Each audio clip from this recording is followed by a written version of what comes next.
तर वाटीत पाणी कावते घरी, डबा आहे वगैरे. तर दाखवायचं आहे म्हणजे असं की गवती चहा आहे हा. आणि चहामध्ये पावसाळा आहे, गवती चहा घ्यावा, सर्दी वगैरे बरं पडते. असं मी यामध्ये कट करून ठेवते डब्यामध्ये. माझा विकत मिळतो, पूर्वी होता माझ्याकडे पण आता नाही आहे, कारण गॅलरी छोटी आहे त्यामुळे मला अडचण होते. त्यामुळे विकत आणते, पावसात मिळतो. तर ते आणला की कट करून असं डब्यात ठेवते. म्हणजे बाकीचं एक कोणाला करायचं असेल तर ते धुतात आणि पटकन टाकते. पण धुवून ठेवलं तर मग ते हे राहणार नाही, तर धुतात ज्या वेळेला त्याला घ्यायचं असतो. तर हर्षदाने मला चहा चाललाय नाश्त्यातला करून द्यायचं आहे. आणि चपाती भाजी म्हणजे नेहमीच आपलं जे काही हे असतं ते भाजी आमटी घेऊया काय करायची. मस्त असा गवती चहाचा सुगंध सुटलेला आहे, छान वाटते. नमस्कार, मी पद्मजा, राजाराणीज वर्ल्ड या आपल्या यूट्यूब चॅनलवर मी आपल्या सर्वांचं मनापासून स्वागत करते. तर चहा चाललाय, पाऊस आहे आज भरपूर. तर साडी नेसली म्हणजे उन्हाळा असल्यामुळे असं गाऊन घालणं बरं पडायचं. तर साडी कसं गरम होतं आहे खूप. इकडे दरवाजा वगैरे इकडे जास्त असं हवा येण्यासाठी नाही, एकाच बाजूने दरवाजे म्हणजे खूप गरम होतं जर इथे किचनमध्ये असलं. त्यामुळे गाऊन घालत होते आतापर्यंत मला व्हिडिओ गाऊन केलं. आता कधी कधी गाऊनही घाले, ड्रेस साडी असंही असतं.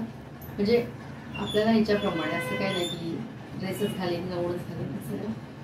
तर आज साडी नेसली तर कधीतरी साडीतही छान वाटतं, ड्रेसमध्ये छान वाटतं. ओकेजनप्रमाणे आपण जरी काय सण समारंभ असेल त्याप्रमाणे घातली, त्याप्रमाणे घालत असतो आपण आपल्याकडे जे काही हे असतात त्याप्रमाणे. मला ना ही साडी आवडते, अशी साडी आवडते. तर म्हणजे कॉटनच्या साड्या नेसायच्या असतात जेवणाजवळ करताना, पण ही सिल्कची आहे म्हणजे सेमीमध्ये येते ना त्या टाईपमध्ये येते. हलकी वगैरे असली की घरात वापरायला बरी पडते. आणि यापूर्वी अगदी मला वाटतं जाऊन मी साडीच नेसत होती घरात, की पूर्ण अगदी वेळ साडीच असायची, तेव्हा सवय होती. आणि आता आपल्याकडे जरासं एज होईल तसं आपल्याला गरम वगैरे होणं किंवा नको वाटणं, जड किंवा काय अशा वस्तू सैलसर असं बरं वाटतं, किंवा उन्हाळ्यात तरी बरंच वाटतं सैलसर अंगात असलं तर. आणि ही आवडते साडी मला, हलकी वगैरे आहे. आणि आपल्याला जरी पटकन उठून कुठेतरी जवळपास जायचं असेल तर अशी साडी असली की बरं पडतं. पावसाळ्यात असं आलं घातलेला किंवा गवती चहा घातलेला गरमागरम चहा मस्त वाटतो. या तुम्ही पण चहा घ्यायला. तर आता चहा झाल्यानंतर मी काय केलं, भेंडी वगैरे चिरून घेतली, कांदा पण चिरून घेतला, पीठ मळून ठेवलेलं चपातीचं. काही वेळा मी ती शेअर केलेलं आहे तुमच्याशी, ते पण सकाळचं रुटीन. तर भेंडी बघा जास्तच अशी चिकट आहे, खूपच चिकट आहे.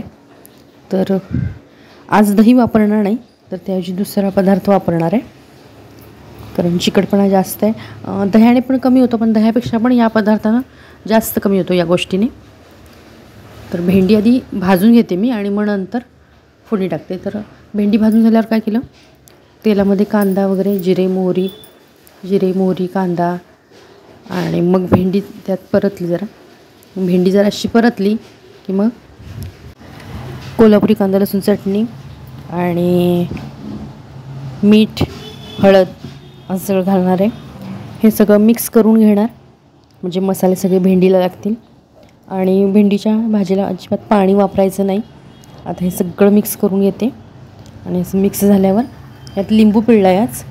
आज दही घातलेलं नाही, गेल्या वेळी मी दही घातलेली भेंडी शेअर केलेली आहे, तर आज लिंबू पिळला. त्यातल्या बिया काढून टाकलेल्या आधी, म्हणजे बी पडू नये म्हणून. तर लिंबू रस असं घालायचं आणि पुन्हा मिक्स करायचं आणि एक 2-4 मिनटासाठी ठेवायचं. कलर नंतर अगदी मस्तच येतो, दाखवते पुढे जाऊन. आणि भेंडीच्या भाजीवर झाकायचं नाही, झाकण ठेवायचं नाही शिजेपर्यंत. शिजून जरा वेळ झाला, थोडीशी कोमट झाली मग ठेवले जरी झाकण तरी चालतं, पण शिजताना ठेवायचं नाही झाकण भेंडीच्या भाजीवर. आणि कलर बघा कसा छान आला आहे, थोड्या वेळाने 2-4 मिनटातच छान तयार होते. आता काय करते, लगेच चपात्या तिच्या डब्यापुरती करून घेते, कारण आम्हाला मी चपात्या करणार नाही आहे. तर काय करणार आहे दाखवते पुढे. तर हे काय केलं आहे, हे तांदूळ जे भांड्यात दाखवते ना ते ओटीचे आलेले आहेत. माझ्याकडे जसे असतात त्याच ह्याच्यातले आहेत, एखाद दुसरा थोडासा वेगळा आहे. तर मी एकतर ओटीचे तांदूळ असे वापरते ह्याला, म्हणजे एखादी वाटी करायची असेल एखाद्या वेळेला तर ती करते, किंवा मग दळपात आपण टाकलं तरी चालतात. पण हे बारीक आहे, मग चिकट होते भाकरी काही वेळेला, म्हणून काय करते आता तसेच आहेत हे. आता हे बघा माझ्याकडे असतात नेहमी त्यातले तांदूळ आणि हे सेमच वाटत आहेत, जरा फरक नाही. पण दुसऱ्या आणि आलेले आहेत तर ते जरासे वेगळे आहेत, दाखवते ते पण. ते जरासा मग वेगळा झाला असता भात, मग तो कधीतरी एखादा वाटी लागतो ना आपल्याला काही वेळेला, तर तेव्हा मी करून घेईन तो. हा जरासा वेगळा तांदूळ वाटतो आहे, मग तो तसाच ठेवणार. अशा ओटी आलेल्या पिशव्या ज्या असतात ते तसाच ठेवते आणि मग एकतर भात करते किंवा दळपात टाकते. आणि पक्षाणा वगैरे घालायचं झालं तर ते आपले पूजेचे वगैरे असतात ना, ते घालून देते मी पक्षाणा वगैरे. तर हे आता ठेवून देते आणि ते बाकीच्या ह्या 2 वाट्यांचा करते, कारण तो तांदूळ मिक्स केला तर वेगळाच झाला असता भात. बघूया मग नंतर तो भात झाल्यावर कसा होईल. आता कुकर झालेला इथे माझा, आणि मी डाळ भिजत घातलेली आहे आमटीसाठी, तूर डाळ भिजत घातली. आता त्यानंतर मी काय केलं, पूजा करून घेतली. देवपूजा झाल्यावर लगेच तुळशीची पूजा पण केलेली आहे. पूजा झाल्यावर मी काय केलं, वॉशिंग मशीन पण लावून घेतलं आहे. आणि पाऊस पण आता अगदी जोरदारपणे चालू झालेला आहे सगळीकडे. तर अशा वेळेला म्हणून चहात आलं वगैरे, कारण गरम पदार्थाची अशा वेळेला म्हणजे शरीराला गरम उष्णतेची आवश्यकता असते, मग आलं वगैरे घालायचं किंवा हळदीचं दूध प्यायचं संध्याकाळच्या वेळेला झोपताना किंवा जेवणातसुद्धा, ज्याने उष्णता मिळेल शरीराला असे पदार्थ आपण घ्यायचे.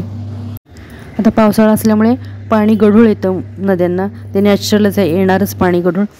पण वॉटर प्युरिफायर असेल किंवा फिल्टर असेल तर चालतं, पण नसेल किंवा आपण वापरत नसू तर मात्र पाण्यामध्ये तुरटी फिरवलीच पाहिजे आणि उकळून पाणी प्यायचं, उकळून थंड करून प्यायलं तरी चालतं पाणी. ही अशी काळजी पावसाळ्यात घ्यावीच लागते आपल्याला. आणि पावसाळा म्हटलं की सगळ्यांना चटपटीत खावं अशी इच्छा असते, मस्तपैकी चटपटीत खावं वाटत असतं. आणि आपल्याला कसं असतं, मुलांना वगैरे पौष्टिक द्यायचं असतं, घरातल्यांना सगळ्यांना पौष्टिक खावं अशी आपली इच्छा असते. तर अशा वेळेला काय करायचं, दोन्हीचं मध्य साधायचा. म्हणजे काही वेळेला पौष्टिक करायचं किंवा काही वेळेला चटपटीत असं काहीतरी करायचं. काही वेळेला बाहेरून आणणं पण होतं, असं काही नाही की सगळं घरातच आपण करू शकतो असं काही नाही. काही वेळेला बाहेरूनही आणावं लागतं मुलांसाठी म्हणा, त्यांच्या हट्टासाठी. तर काही वेळेला पौष्टिक आणि चटपटीत असं दोन्ही मिळून आपण घरातच त्याचा मध्य साधायचा आणि असं काहीतरी करायचं. तर आणि आपल्याला मैत्रिणींना एक सवय असते बघा, की शिळं खायचं, कारण महागाईच एवढी वाढली की आपल्याला ते टाकून देण्याचं धाडस होत नसतं, कारण त्याला पैसे घातलेले असतात, आपल्याला माहीत असतं.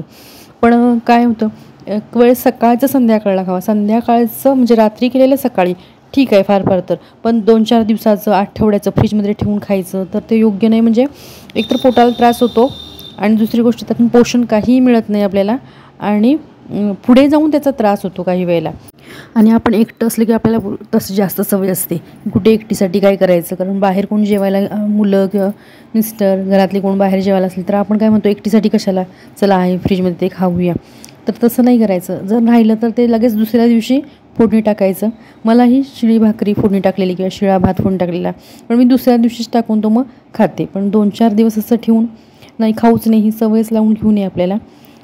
आणि आता तर पावसाळा आहे, प्लीज मैत्रिणींनो काळजी घ्या आपली, आणि आपल्याबरोबर आपल्या कुटुंबाची काळजी होते, आणि आपल्यावर सगळं घर अवलंबून असतं. त्यामुळे स्वतःची पण काळजी आपण घेतलीच पाहिजे, जशी आपण कुटुंबाची घेतो. तर इथे आमटी टाकून झालेली आहे, मस्त मी फोडणी टाकली आमटीची. आणि आमटी आता काय करते, या बाजूला उतरून ठेवते आणि भाकरी करून घेते. कुकर झालेलाच आहे. भाजी सकाळीच लवकर गेलं, बाकीचं सगळं आवरण म्हटलं आमटी भाकरी नंतर उठून चपाती करायची होती डब्याला, आणि भाकरी म्हटलं आपल्याला नंतर करूया, त्यामुळे आता मी भाकरी करणार. आता ही सगळी काळजी जी झाली आत्तापर्यंत आपण सांगितली ती झाली आपल्या आरोग्याची, पण त्याचबरोबर आपल्या घरातही स्वच्छता ठेवली पाहिजे की जेणेकरून आपलं आरोग्य चांगलं राहील, आणि त्याचबरोबर घरात आपल्याला सगळ्यांना प्रसन्न वाटेल. पावसाळ्यात रोजच्या रोज नाही जमली फरशी पुसायला, निदान 1-2 दिवसाआड तरी फरशी पुसून घेतली पाहिजे. मग त्यात मीठ, तुरटी वगैरे असं टाकायचं, किंवा संध्याकाळच्या वेळेला किंवा सकाळच्या वेळेला निदान एक वेळेला तरी मग कापूर लावायचा. आणि यामुळे बघा दोन्ही गोष्टी साध्य झाल्यासारख्या होतील, कारण एकतर हे सायन्सला धरून आहे आणि दुसरी गोष्ट म्हणजे पॉझिटिव्हिटी निर्माण होते आपल्या घरात. आणि आता पुढची गोष्ट जी सांगते ती मला जी तुम्हाला वाटेल की ही बाबा काय सांगते असं, तर पूर्वीची लोकं बघा कानाला रात्रीचं झोपताना कानाला बांधल्याशिवाय झोपत नव्हती. आपले आजी आजोबा म्हणा, ते कानाला अगदी घातलेलंच असायचं, त्यांच्या बांधलेलं असायचे. तर त्या साडी जे नेसायची त्याचा तो पदर हे बांधत होती. पण आता आपल्याकडं आहे सोय की स्कार्फ असतो किंवा कानटोपी असते आणि ज्यांना गुदमरतं जे बांधल्यावर वगैरे असं काही जणांना होतं ना, कानाला बांधल्यावर गुदमरल्यासारखं होतं, तर त्यांनी कापूस तरी निदान घालावा. कारण पावसात कसं होतं, ओलसर वातावरण असतं आणि मग किडा मुंगी असं काहीतरी असतं आणि बेडवर झोपा किंवा खाली झोपा, तर ते कानात काहीतरी कापूस तरी निदान घातलं पाहिजे किंवा स्कार्फ तरी बांधला पाहिजे. आणि माझं जेवण आता तयार झालेलं आहे बघा करून. आणि हा भात बघा असं झालं आहे, म्हणजे वेगळा असं वाटला नाही तो तांदूळ त्यात मला.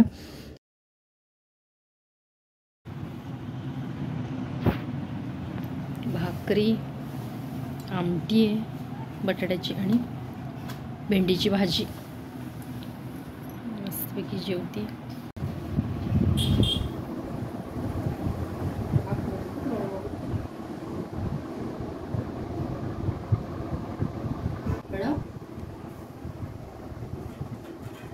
आजचा पेपर वाचायचा काय? पेपर वाचायचा वाचायला लागेल.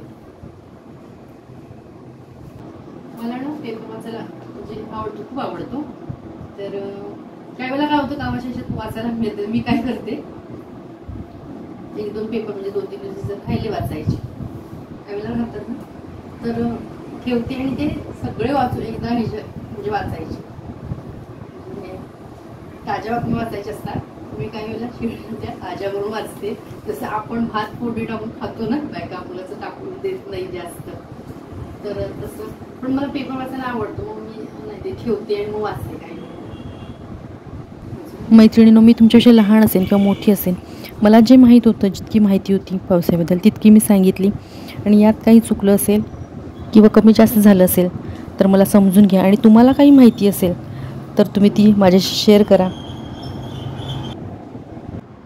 तर आजचा व्हिडिओ आवडल्यास नक्की लाईक, शेअर. आपल्या यूट्यूब चॅनलला अजूनही सबस्क्राईब केलं नसल्यास प्लीज सबस्क्राईब करा. किंवा हा व्हिडिओ तुम्ही नवीनच पाहत असल्यास आपल्या यूट्यूब चॅनलला प्लीज सबस्क्राईब करा. पुन्हा भेटू अशाच एका नवीन व्हिडिओसोबत. तोपर्यंत नमस्कार.